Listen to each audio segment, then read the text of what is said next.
คุยซาวชาแนลขอขอบใจท่านผู้ชมทุกคนทุกท่านที่ให้เกียรติ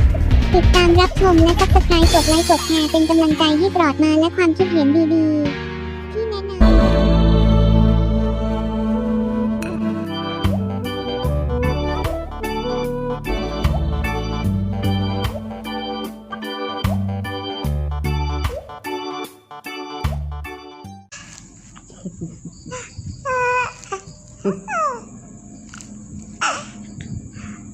นอนได้ไหมคำละนอน